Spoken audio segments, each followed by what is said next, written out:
Today on Ag News Daily.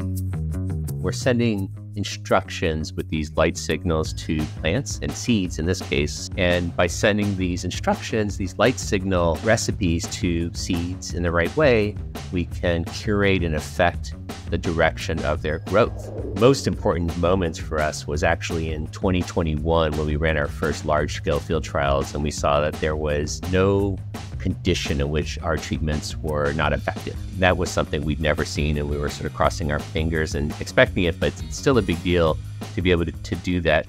Good morning, afternoon, or whenever you are listening to the Ag News Daily podcast. Thanks for joining us here on this Friday, August 9th date. Delaney, welcome. Thanks for joining me to co-host today. Are you going to be hitting up the state fair? It's crazy to think that we are just heading into state fair season, which means school is right around the corner. It is. Yeah, I plan to attend on tomorrow, the first Saturday of the fair, and hopefully the weather stays nice and cool for the whole 10 days. Well, speaking of weather, we are going to see a break in the heat for the U.S. Corn Belt, continuing into this next week, I should say. This past week, we've seen some pretty mild conditions, and I don't know about you, but it's felt a little bit like fall is creeping into the air. But mild air is being reinforced by another front moving through the Midwest, and models aren't anticipating a lot of precipitation with this new front that keeps moving through. It's going to keep the area drier and cooler through the weekend, but dryness isn't necessarily favorable as we think about heading into the final stage here of corn and soybean pod filling. The reduction in temperature could also offset some of the stress we've been seeing, so maybe a double-edged sword there, but the forecast for next week is a little questionable right now as we're watching a couple weather patterns that may have some disturbances into what temperatures and precipitation will do, but a lot of models are disagreeing with timing, rainfall, heat, etc. So we're a little unclear about how the longer-term forecasts look here. But overall, by the end of next week, temperatures should gradually rise, and showers are questionable right now. But how does that shake out for crop conditions that we've seen the past week? Yeah, it was another week of modest changes for the corn and soybean condition ratings. That continues right along the growing season story of generally favorable conditions in parts of the region against some of that crop stress in other areas. As of last week, 67% of the U.S. corn crop is rated in good to excellent shape, with 88% of the crop silking, 46% at the dough making stage, and 7% dented, all close to or ahead of normal averages. 68% of U.S. soybeans are rated to good to excellent, with 86% blooming and 59% at the pod setting stage, again both faster than the respective 5-year averages. 88% of winter wheat is harvested compared to the 86% on average, and 74% of spring wheat is rated good to excellent, with 97% headed and 6% harvested, slower than most years. Well, as we take a look at some other news here, the U.S. Department of Agriculture this week announced some changes to the FSA's farm loan programs effective September 25th of 2024. Some of these changes are intended to increase opportunities for farmers and ranchers to be more financially viable, they say. These improvements are part of the Enhancing Program Access and Delivery for Farm Loans rule, that's a mouthful, which continues to demonstrate the USDA's commitment to improving farm profitability, they said. These new structures are designed to provide important financing options by producers to cover existing expenses and purchase land and equipment. Farm loan policy changes outlined in this rule are designed to better assist borrowers to make strategic investments in the enhancement or expansion of their agricultural operations. And the three most notable policy changes that might affect our listeners and watchers include establishing a new low-interest installment set-aside program for financially distressed borrowers, providing an eligible loan application access to flexible repayment terms that can increase profitability and help build working capital back up, and lastly, reducing additional loan security requirements to enable borrowers to leverage equity. This year's report shows FSA direct and guaranteed loans were made to a greater percentage of young and beginning farmers and ranchers, as well as improvements in the participation rates of minority borrowers. The FSA has a significant initiative underway to streamline and automate the farm loan program for the over 26,000 producers who submit a direct loan application annually. So for more information, go visit your local FSA office. Delaney. Perfect. The chief economist at the National Grain and Feed Association says rail service capacity issues in Mexico are starting to affect U.S. ag trade. There's a lot going on between Mexico and the United States, and it's just overwhelming the railroad in Mexico to where they don't have enough capacity for all the time for all the demand. We just need them to essentially add capacity to their system to handle what's being demanded, says the economist. In a letter to federal officials this week, the NGFA and several other ag associations say the U.S.-Mexico-Canada agreement has been successful at increasing demand for U.S. ag products. Fisher says that the U.S. is relying on Mexico to take more grain exports because China has been buying new crops slower than ever before. With a large crop coming on, we'd need to be exporting as much grain as we can to support farm gate prices.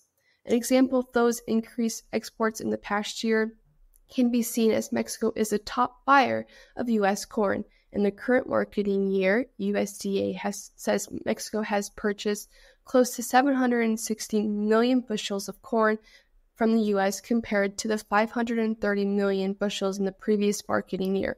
Of course, all mostly yellow tube corn. The railroad Fermex told us they are working to increase capacity, but it will take time. We want to help with them however we can. We know that, for example, that the grain inspection process in Mexico is quite slow, and we believe that there can be opportunities to make that happen more quickly. And in the U.S., we use rail sidings to move certain types of traffic that move slower than others to slide off the other traffic that can move. So time will tell to see how much capacity that Mexico can increase, and what that looks like for not only U.S. grain markets, but overall in general. Well, it seems the U.S. government has been busy as the EPA has launched a new investigation into the supply chains of at least 2 renewable fuel producers amid industry concerns that some may be using fraudulent feedstock for biodiesel to secure lucrative government subsidies. The production of biodiesel from sustainable ingredients like cooking oil can earn refiners a slew of state and federal environmental and climate subsidies, including tradable credits under a program administered by the EPA through the Renewable Fuel Standard. But it appears some folks have accused a few different refiners of maybe using some fraudulent terms here to be able to apply for some of those tax credits. U.S. senators from farm states have called for more oversight of biofuel feedstocks, saying the federal agencies should be rigorous in verifying imports as they are auditing domestic supply chains, including Roger Marshall and Sherrod Brown, in a recent letter to the federal government. Another letter of about 15 senators to the Treasury Department at the end of July urged the administration to exclude imported feedstocks from the UCO from an additional clean tax fuel credit program passed by the Inflation Reduction Act. And I know as we get ready to head into the elections here, there's still a lot of question marks about the Inflation Reduction Act as it comes to maybe some of these other environmental programs, such as the 45Z tax credit. So time will again tell there, but I've been having a lot of conversations with folks specifically around the carbon pipeline and the 45Z tax credit program, as I know a lot of farmers are gearing up to think about how they can take advantage of that in 2025. And by all accounts that I'm listening and hearing from very, very well-engaged folks in that space, probably not going to see a huge repeal, maybe some slight adjustments, but it seems that carbon is a program, regardless of administration, that is here to stay. AgriPulse Philip Fraser reported this week that the House Agriculture Committee's Farm Bill would boost the federal budget deficit by $33 billion over 10 years, according to official cost estimate released last Friday by the Congressional Budget Office, which refused to change its stance on the budget offset intended to fund changes to commodity programs. The funding gap could force House Republican leaders to either direct the CBO to change its budget estimate or to modify legislation if they want to put the bill on the House floor, Brasher reported.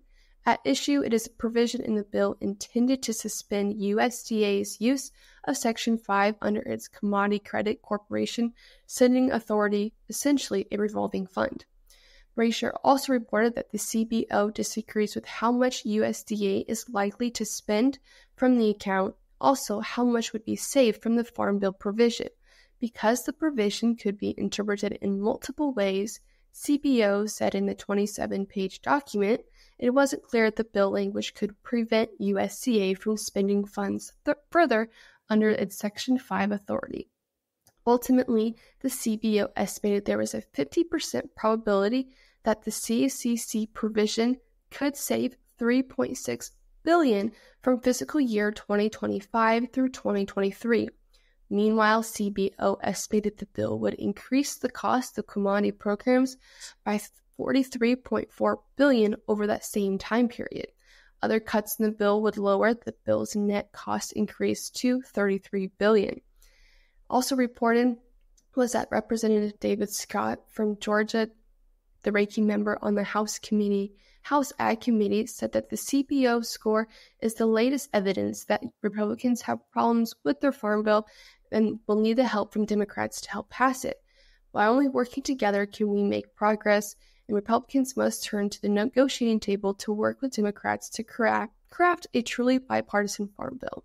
Yeah, it seems like they still have a long road ahead of them to hoe here to get a bipartisan farm bill passed.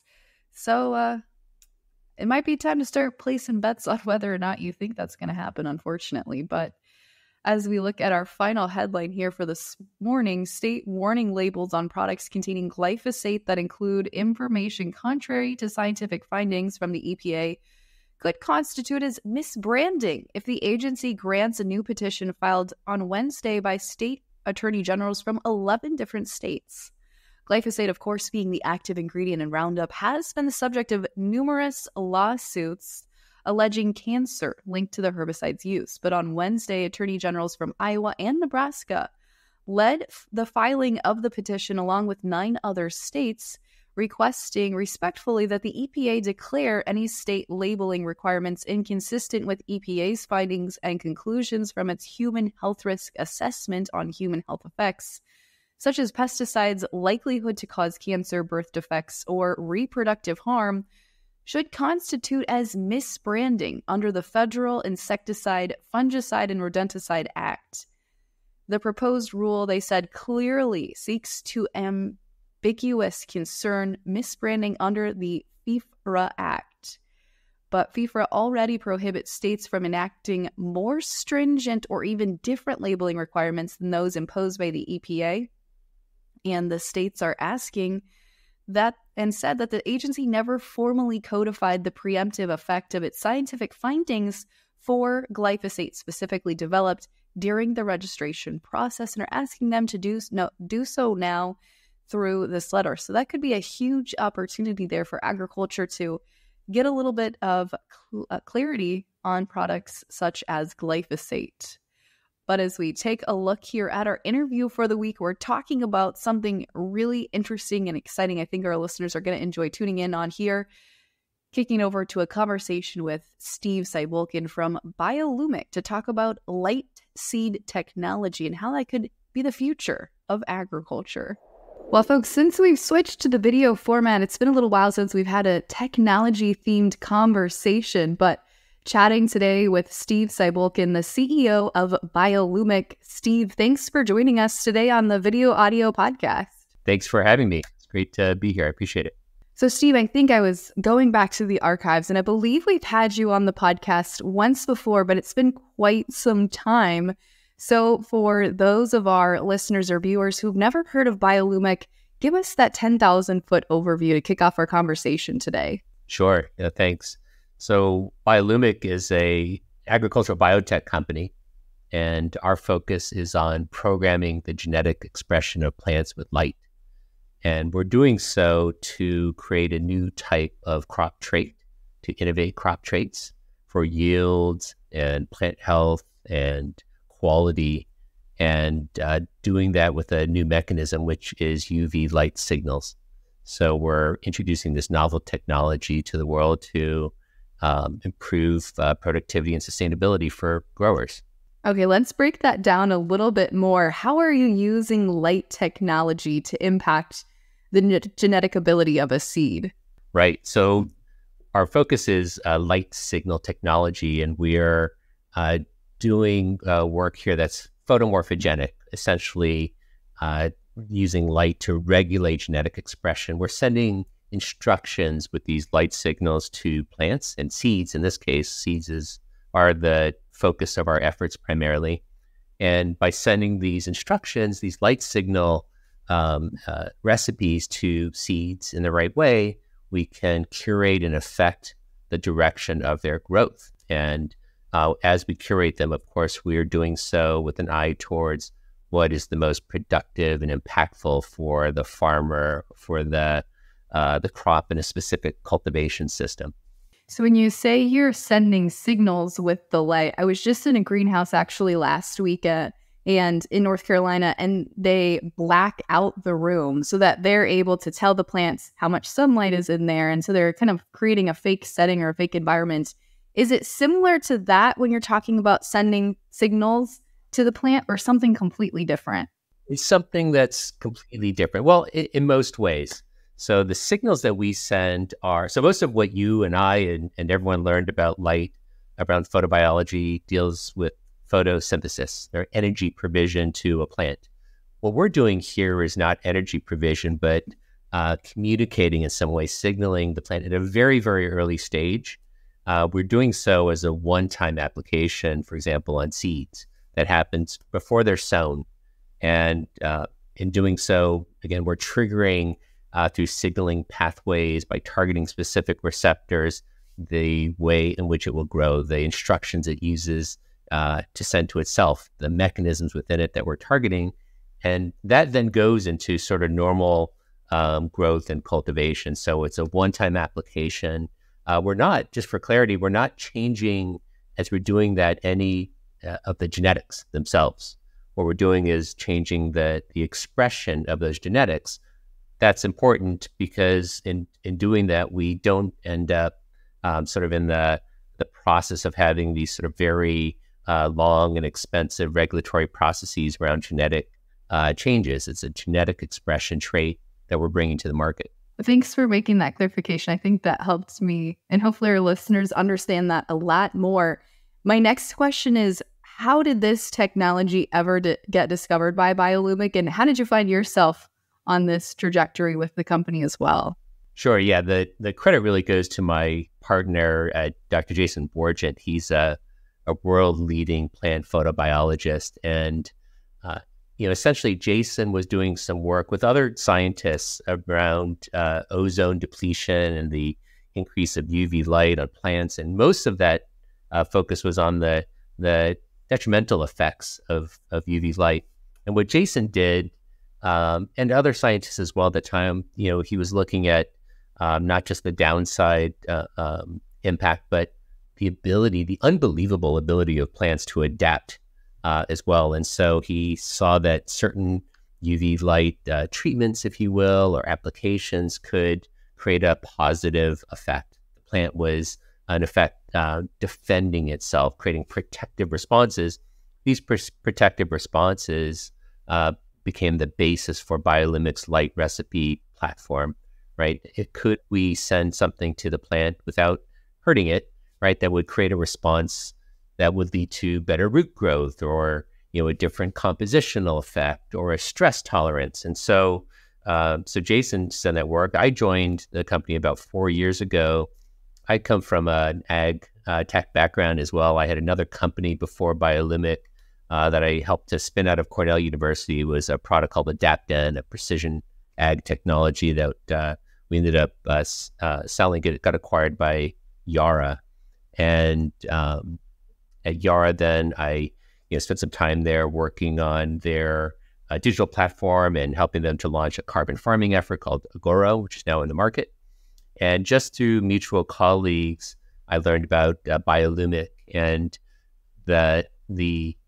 when I heard about it initially, and I see this familiar response when we talk to partners or growers, I was incredulous that you could apply light in a short duration. Our treatments today, they were longer before, but can be below less than a minute, right? And so that you could apply this light with this newly discovered mechanism, new receptors for UV, UVB in particular, and have this type of response. And so when I researched it, I saw the evidence of it. I read the established science around it. And of course, if you can apply light in that way with that duration and create these positive benefits, that's transformative. Well, it sounds like you guys are not done transforming this space yet, because BioLumic had some big news here recently with the breakthrough of a new way to enhance inbred corn lines. Tell us a little bit more about some of that exciting news that was released. Yes. So several years ago, we started focusing, our focus really shifted from plants to seeds primarily, and we launched into very large field trials and doing more of our genetic expression, marker work, and identifying and engaging with seed partners. A lot of that work initiated on hybrid lines, and we work, just for clarity, and on corn and soybeans and rice, forage crops. We've worked across multiple crops. In 2023, we worked with a partner, Grow Alliance, a very innovative, leading seed production company. And we started doing work with them and some of their partners on inbred corn. And inbred corn, as you may know, and certainly your listeners and readers will know, suffer from a yield depression. They're very important lines for traits, but they're weak yielding. They're low yielding, right? So they might yield at 30, 35% of a hybrid line. And so we saw an unbelievably large, for that particular crop, yield gain, almost a double-digit gain in yield growth for inbred corn. What is additionally interesting now is that we have these inbred lines that produce a hybrid, and we're focused here on the cross-generational transference of our benefits to hybrid lines. Can we pass something from the inbred to the hybrid without treating it? And so that's an important part of that journey for us on inbred treatments. Okay, so just want to make sure I heard that correctly. With your field trials, you saw almost a double-digit gain in yield? That's correct, yeah. So the average of all of our trials there was 7.3%. When we do our first trials, we expect some of them to work and some of them to not work, right? We curate them, and then we do marker work, and we open doors and we shut other doors. So to get that type of response in our first year was sort of incredible. It'll go up from there. And we've seen some other great outcomes already. So that type of, in inbred corn in particular, the number sometimes will go down, right? The yield is depressing. And so it's an important gain. Inbred corn is, as many know, is the production of corn for, there might be 500,000 acres of inbred corn and 90 million acres of hybrid corn. So the multiplicative effect of being able to improve this production process is really quite impactful for farmers. Yeah, and as you think about some of the trials that you did in 2023, I'm taking a guess that there might have been a variety of different environmental and soil conditions and things like that. Tell us a little bit about some of the geography that you covered in your field trial, and how did that impact results from field to field?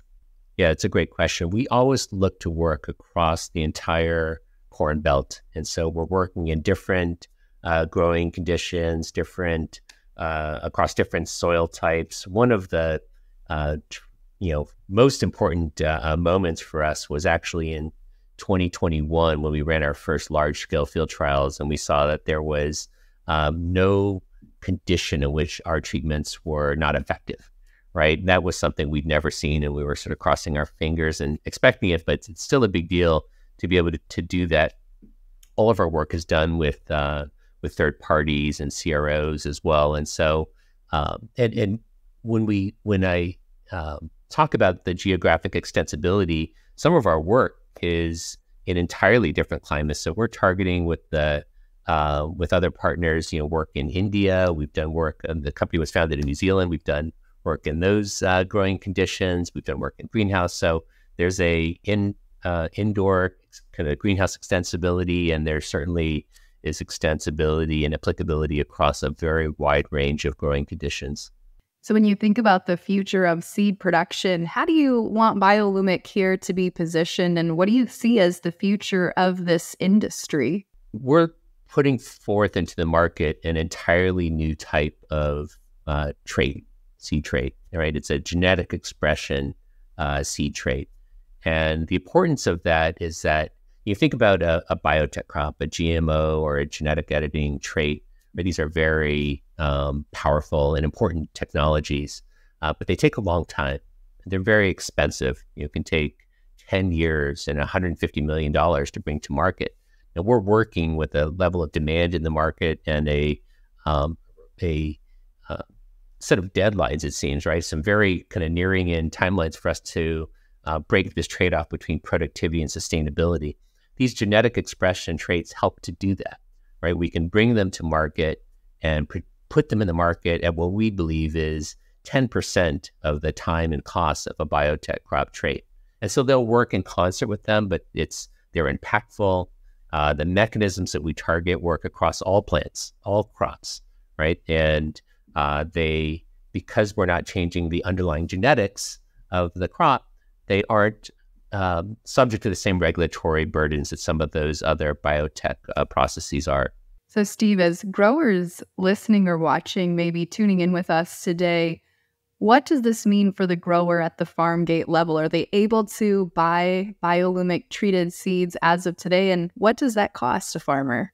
Soon, yeah. We work direct. We're a B2B company. So we work with seed production companies, seed companies, other entities that are helping to bring innovations to farmers. We don't sell directly to farmers. We're not big enough to do so. I would love to do so. And we certainly get a lot of our counsel and guidance directly from agronomists and farmers.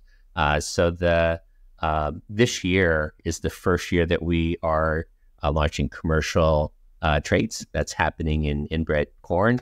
And this will go through a number of seed companies. We've just announced, we've done a lot of work with, as I mentioned, with Grow Alliance. They have a seed entity there called Breeder Direct. That's one of the first partners of ours. And then we're doing some developmental efforts with Beck's and Peterson Corn Genetics and Peterson Farm and others that I would love to list but can't. So we're, the technologies are being launched commercially. There's a number of other commercial products that will come in the next year and the following year as well, in corn and beyond corn. Fantastic. Well, definitely something to keep an eye on. Steve, if any of our listeners have questions or want to do a little more research for themselves, where is the best place to go to find more information? The best place to go is to our website, which is www.biolumic.com. There we give an overview of our science and our platform. One can look if they're interested at our treatment technology and some of the additional crop work that we're doing and a little bit of the scheduling of that work. Or they can email us at info@biolumic.com, and we would love to hear from anyone that has a question or an additional thought for us. Perfect. Well, Steve, thank you so much for joining on the podcast today. Certainly appreciate your time. Thank you so much for having me. Appreciate it. Well, again, a big thank you there to Steve for hopping on and joining us on the podcast this week as we take our final spin here through the markets. Ahead of next week's WASDE report, markets are looking to find some footing, and we certainly saw some sideways trading this week in the grain markets. As we head into our Friday trading session, old crop futures are down about a nickel on the week, but appear to be trying to open higher here this morning, getting back into the green. In the soybean markets, a few headlines driving that contract here this morning. Soybeans have hit some new contract lows in old crop and new crop on Thursday, as production is certainly a concern for a lot of folks. A lot of eyeballs will be on weather the last few weeks here of August as we get maybe some early planter or early combines rolling in late August, early September. That should be the first time we're going to see some production numbers here, but next week's WASDE report, not expecting to see a lot of production numbers being adjusted quite yet, but you never know what the USDA will do.